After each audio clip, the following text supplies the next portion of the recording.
Hello and welcome to the Music Survival Guide, the independent musician's guide on how to survive in the music industry. My name is Phil, a mixing engineer. I hope you're doing wonderfully well out there. Here we are, it's November. Wonderful times. Love the winter, love the autumn.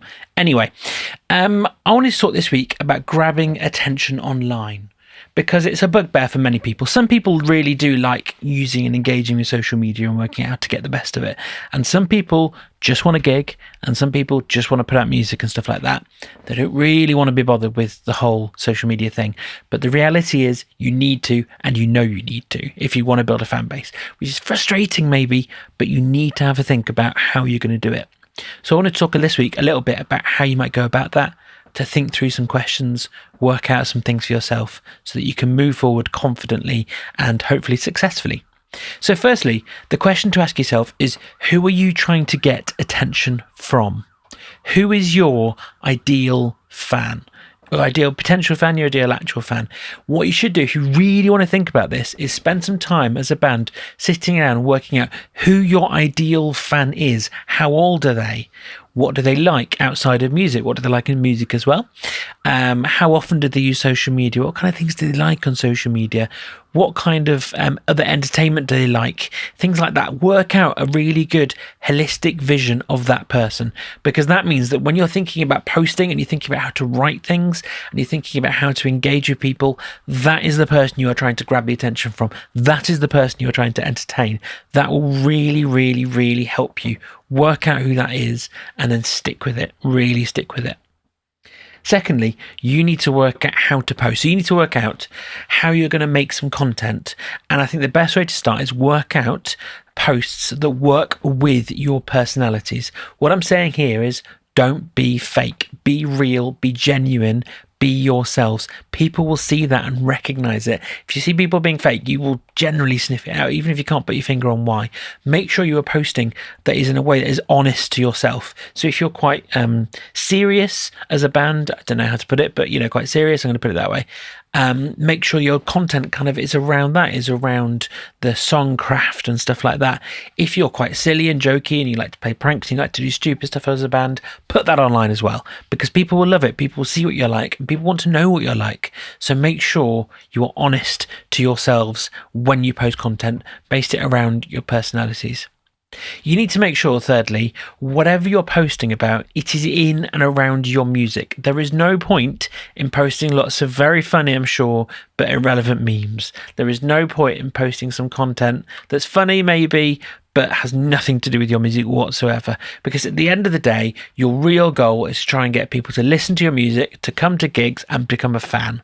So if your content is not kind of aiming people towards one of those things in a serious way or in a less serious way, in whatever way you want to, then you need to reconsider how you're posting. Make sure your music is involved throughout everything you're talking about, posting about, joking about, stuff like that. If you make sure, little things like you can post on Instagram, for example, you'll know you can post music in the background of your videos. Post your song. There's no reason you shouldn't. Just make sure you can hear the words that people are talking if you have talking in your video. Make sure it is about your music, as I say. Do not make the mistake of just posting other stuff, because people will be there for the other stuff, not for your music. You don't really want that. You need to consider how to post regularly and consistently. Now, when I say regularly and consistently, I don't mean every day. I don't necessarily mean every other day. I mean whatever volume is okay for you. You need to come up with something that is consistent and regular, whatever that is for you. Post, I would say once a week would be the minimum. If you've got gigs, obviously they're going to be a little bit more ad hoc posts. But you should be posting at least once a week. I think, in fact, this is a bit of a tangent, this is not in my plan, but thinking about gig posts and talking about gigs, there is a very formulaic way to do it that you all know, where you post a picture of the gig poster, it has where it is, when it is, the price, blah, blah, blah, and other bands that are playing at the gig. And that's great, but everyone does that. And if you're doing it the same way everyone else does it, you're probably not going to grab attention.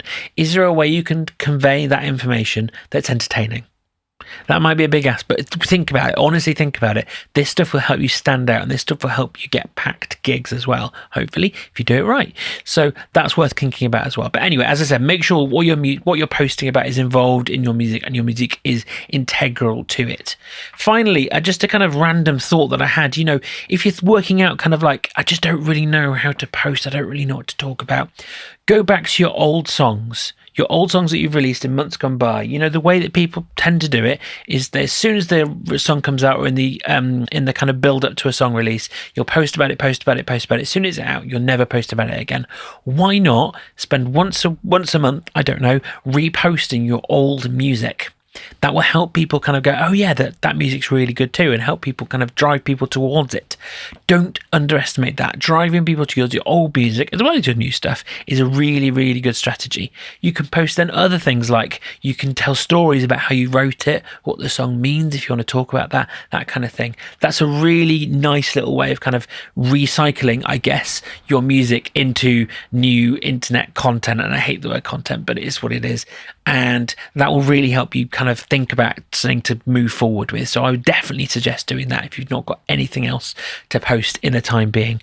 So that's all I had to say. Bit of a kind of verbal diarrhea, really, but I hope it's useful. So thank you for listening to another episode of the Music Survival Guide. If you thought it was helpful, please do share it with friends and bandmates to start a discussion about this stuff, about social media and using it properly, stuff like that. If you have a chance, please do write a review wherever you listen to podcasts. It helps others discover the podcast through the algorithm, of course.